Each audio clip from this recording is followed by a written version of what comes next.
श्री वेदव्यास जी महाराज जो कि भगवान के अवतार हैं, भगवान के 24 अवतार में श्री वेदव्यास जी महाराज को 17वां अवतार बताया गया है। 16वें अवतार श्री परशुराम जी हैं और 17वां अवतार श्री वेदव्यास जी का है। वेदव्यास जी ने जितना लिखा है उतना कोई लिख नहीं सकता। श्री वेदव्यास जी महाराज ने 5 लाख कविताओं का निर्माण किया।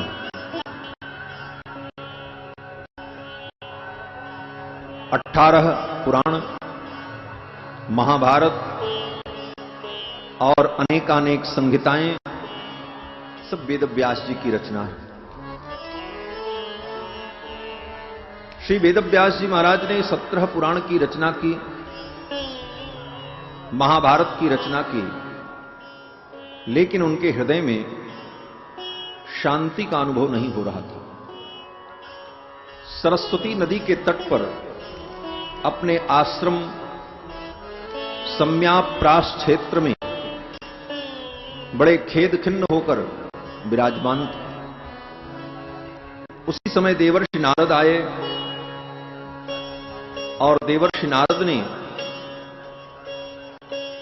पूछा कि मुनिवर, आप इतने खेद खिन्न क्यों हैं?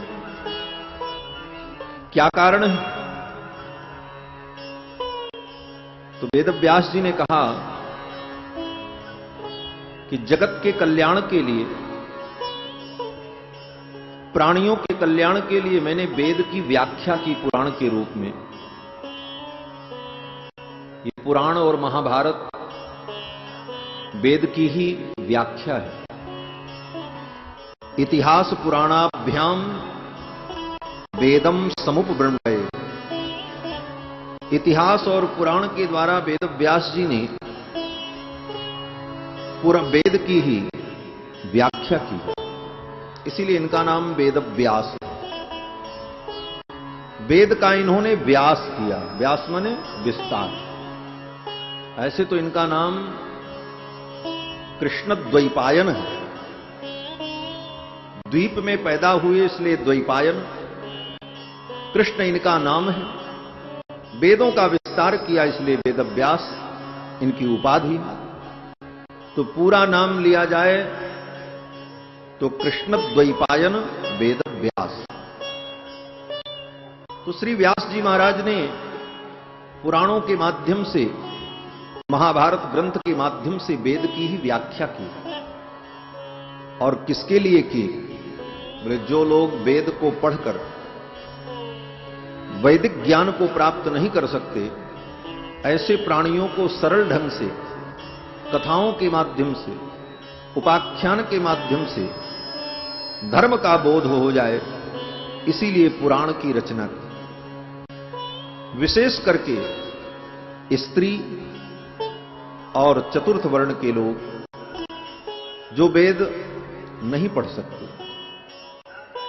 उन्हीं के लिए इन पुराणों में धर्म का वेदव्यास जी ने विस्तार किया। स्वयं वेदव्यास जी कहते हैं कि स्त्री शूद्र द्विज बंधूनाम त्रयी न श्रुति गोचरा कर्म श्रेयसी मूढ़ानाम कर्म एव भवेदिह। जो लोग वेद नहीं पढ़ सकते, जिनको वेद पढ़ने का अधिकार नहीं, जैसे स्त्री को वेद पढ़ने का अधिकार नहीं, कारण क्योंकि स्त्री का यज्ञोपवीत संस्कार नहीं होता। जिसका यज्ञोपवीत संस्कार होता है वही वेद पढ़ सकता है, ये नियम। और स्त्री के यज्ञोपवीत का शास्त्र में कहीं विधान नहीं। स्त्री का धर्म पुरुषों के धर्म से भिन्न है, इसलिए उनके लिए वेद पढ़ने की पाबंदी नहीं।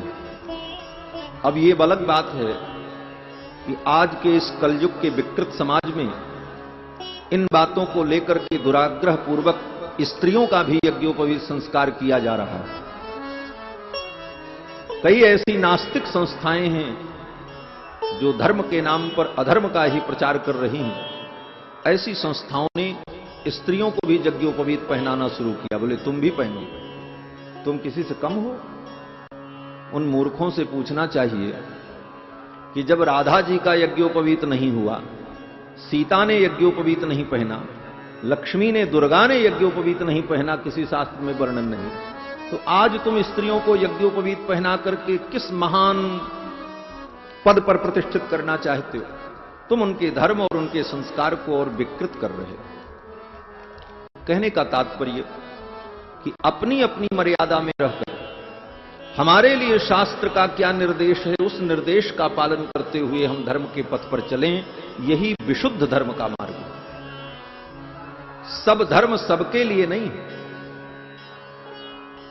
जो वस्तु किसी के लिए धर्म है वही दूसरे के लिए अधर्म भी हो जाती है। पात्र, व्यक्ति, स्थान, काल, इसके भेद से धर्म में भेद होता है। एक गृहस्थ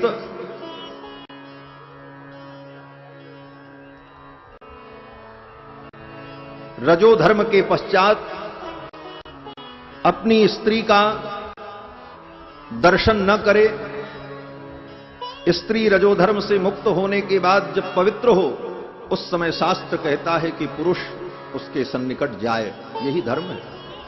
अगर पुरुष नहीं जाता है तो उस पति को ब्रह्म हत्या का ही पाप लगता।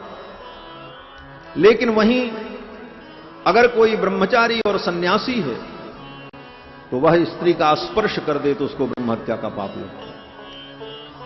क्यों? बोले काल, व्यक्ति, अवस्था के भेद से धर्म में भेद होता है। जो क्रिया एक व्यक्ति के लिए धर्म है वही दूसरे के लिए अधर्म बन जाती है। धर्म की गति बड़ी सूक्ष्म है। गहना कर्मणो गति, धर्मस्य तत्वम निहितम गुहायाम महाजनो जेन गताः पंथा। धर्म का तत्व बहुत सूक्ष्म है। इसको स्थूल बुद्धि से नहीं समझा जा सकता। सूक्ष्म बुद्धि से जिन महर्षियों ने समझ करके जो संकेत दिया है उस संकेत को हम समझें और तदनुकूल आचरण करें। तो जिनके लिए वेदाध्ययन का विधान नहीं है उन लोगों को भी धर्म का बोध हो, इसीलिए वेदव्यास जी ने पुराणों की रचना की। वेदव्यास जी कहते हैं इतना रचना करने के बाद भी मेरे मन को शांति नहीं मिल रही। असंपन्न इवा भाति, मेरे मन में अपूर्णता का अनुभव हो रहा। क्या कारण है? तो नारद जी ने कहा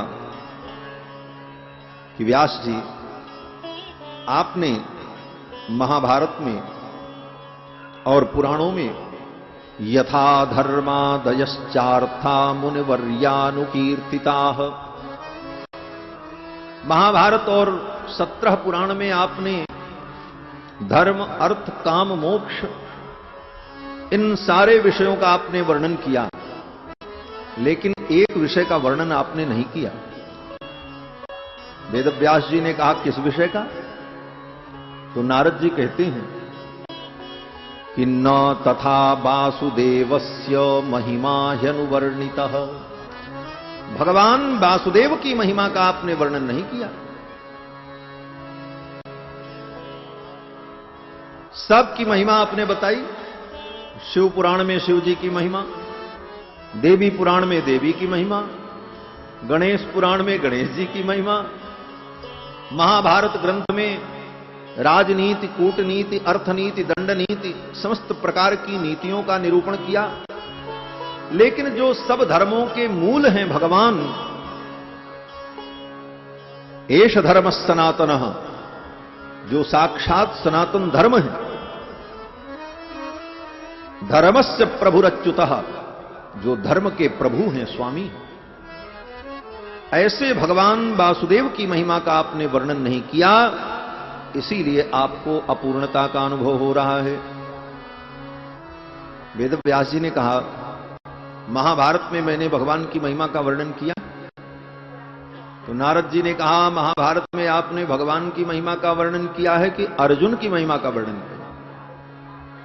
वेदव्यास जी ने कहा, क्यों? नारद जी ने कहा कि भाई आपने महाभारत में अर्जुन को हीरो बना दिया और हमारे कन्हैया को जीरो बना दिया। अर्जुन रथ पर बैठ करके महारथी बना है और भगवान कृष्ण को आपने सारथी बना दिया। क्या यही भगवान की महिमा थी? इतना ही नहीं, जिसके संकल्प से अनंत अनंत ब्रह्मांड उत्पन्न होते हैं, पालित होते हैं, ऐसे परमात्मा को अर्जुन आदेश दे रहा है। अर्जुन कहता है, सेनयोर भयोर मध्य रथम स्थापयमेच्युत। हे अच्युत, दोनों सेनाओं के मध्य में मेरे रथ को ले चलो। भगवान कहते हैं, जैसी आज्ञा। अर्जुन भगवान को आज्ञा दे रहा है। इतना ही नहीं, रथ चलाने वाला सारथी जहां बैठता है, उसके पीछे ऊपर वाली गद्दी पर महारथी बैठता है और महारथी को युद्ध करना है। उसकी दृष्टि, उसके हाथ युद्ध में लगे हैं। अब वो अपने सारथी को क्या संकेत करे, दाहिने चलना है कि बाएं चलना है? इस स्थिति के लिए क्या करना पड़ता है? बोले, सारथी के कंधे पर महारथी अपने दोनों पैरों को रखे रहता है, क्योंकि ऊपर वो बैठा रहता है, नीचे वो रहता है। दाहिने चलना है तो अपने दाहिने पैर के अंगूठे से सारथी के दाहिने कान का स्पर्श करता है तो वो समझ जाता है इधर रथ ले चलना। बाएं तरफ घूमना तो बाएं पैर से बाएं कान का स्पर्श करता है। रथ को आगे ले चलना है तो दोनों कान का स्पर्श करता है। रथ को रोकना हो तो उसके कंधे पर दबाव देता है। नारद जी कहते हैं, परब्रह्म परमात्मा सच्चिदानंद कृष्ण, जिनके चरण कमल रज की प्राप्ति के लिए, जिनके चरण कमल के नखमणि चंद्रिका की एक ज्योत्सना को प्राप्त करने के लिए बड़े बड़े ऋषि मुनि, अमलात्मा, महात्मा, विमलात्मा लोग जन्म जन्मांतर, कल्प कल्पांतर, जुग जुगांतर तक निरंतर निरंतरायमान यम नियम, आसन, प्राणायाम, प्रत्याहार, धारणा, ध्यान, समाधि के द्वारा जन भगवान के पादारविंद की एक ज्योत्सना को प्राप्त करने के लिए तरसते रहते हैं, ऐसे भगवान गोविंद के कंधे पर अर्जुन बृहन्नला अपने पैरों को रखा। क्या यही कृष्ण की महिमा थी? इसीलिए आपका हृदय अपूर्ण है। न तथा वासुदेवस्य महिमा ह्यनुवर्णिता। वेद व्यास जी ने कहा, देवर्षि, आपने मेरे ज्ञान चक्षु खोल दिए। मैंने तो कर्म को, नीति को, धर्म को, इसी को महत्व देकर इसी का वर्णन किया, लेकिन सबके मूल जो भगवान हैं उनकी महिमा का वर्णन मैं नहीं कर सका। अब मुझे क्या करना चाहिए? नारद जी ने कहा, भगवान की महिमा का वर्णन करो। बोले, भगवान की महिमा को मैं कैसे जान पाऊंगा? तो नारद जी ने कहा कि समाधिनानुस्मर तद्विचेष्टितम। अपने मन को जब समाहित करके भगवान का ध्यान करोगे तो भगवान का संपूर्ण चरित्र, उनकी महिमा तुम्हारे बुद्धि में प्रस्फुरित हो जाए। और श्री नारद ने वेद व्यास जी को 4 श्लोकों में भागवत तत्व का ज्ञान दिया और नारद जी ने अपने पूर्व जन्म का वृत्तांत बताया। नारद जी ने कहा, मुझे देखो, मेरे ऊपर भगवान की कितनी कृपा हुई। नारद जी कहते हैं, मैं पूर्व जन्म में दासी का पुत्र था। मेरी मां लोगों के घर में बर्तन मांजती थी और जिसके घर में बर्तन मांजती थी, एक दिन उनके यहां संत लोग आए और वे संत लोग कई दिनों तक रुके, चातुर्मास्य किया। मेरी मां उनकी सेवा में रहती, मैं भी उनकी सेवा में रहता। 5 वर्ष की अवस्था और उन महात्मा लोगों के द्वारा भोजन किए जाने के पश्चात जो उच्छिष्ट बच जाता था जो जूठा बच जाता था वही मेरी मां लेकर के आती थी और उसी का हम दोनों लोग सेवन करते थे। उच्छिष्टलेपान अनुमोदितो द्विजैहि सकृत्स्म भुंजे ततपास्त किल्बिषः। उन संतों का उच्छिष्ट प्रसाद सेवन करने से धीरे धीरे मेरी बुद्धि निर्मल हो। देखो, जूठा खाना भी चाहिए और नहीं भी खाना चाहिए।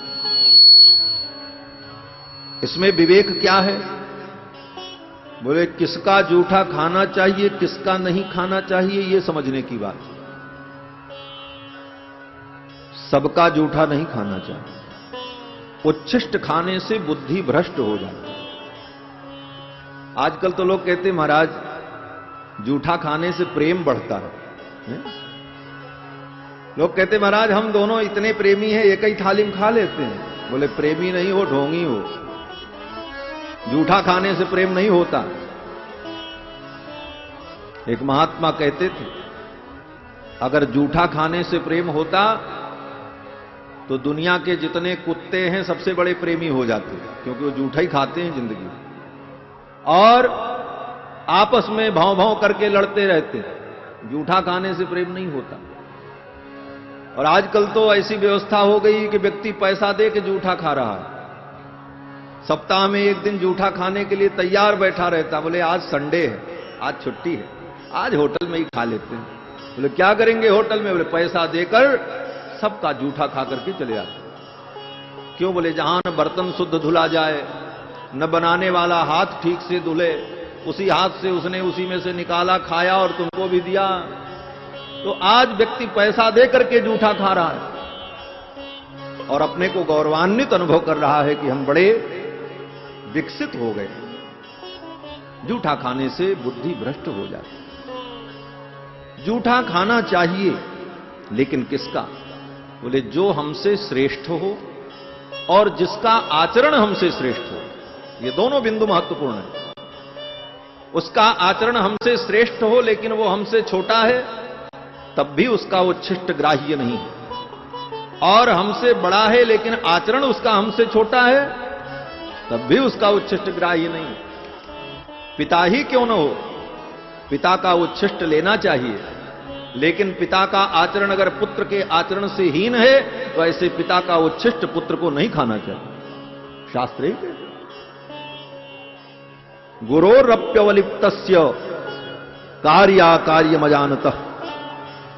अगर गुरु ही क्यों न हो, अगर वो कार्य को न समझ करके मार्गच्युत है तो उसका भी उच्छिष्ट ग्राह्य नहीं होता।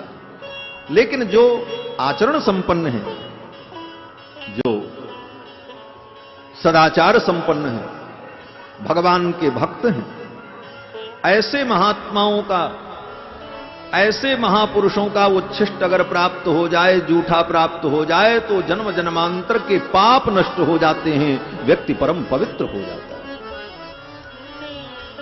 नारद जी कहते हैं कि उन महात्माओं का उच्छिष्ट प्रसाद सेवन करने से सकृतस्म भुंजे तदपास्त किल्बिषः। मेरे जितने किल्बिष थे, जितने पाप थे, वो सब नष्ट हो। और एवं प्रवृत्तस्य विशुद्ध चेतसस्तद्धर्म एवात्म रुचि प्रजायते। और अंतःकरण के शुद्ध होने पर भागवत धर्म में मेरी रुचि उत्पन्न हो गई। और उन महात्माओं ने कृपा करके मुझे भागवत धर्म का उपदेश भी किया। फिर वे महात्मा लोग चले गए।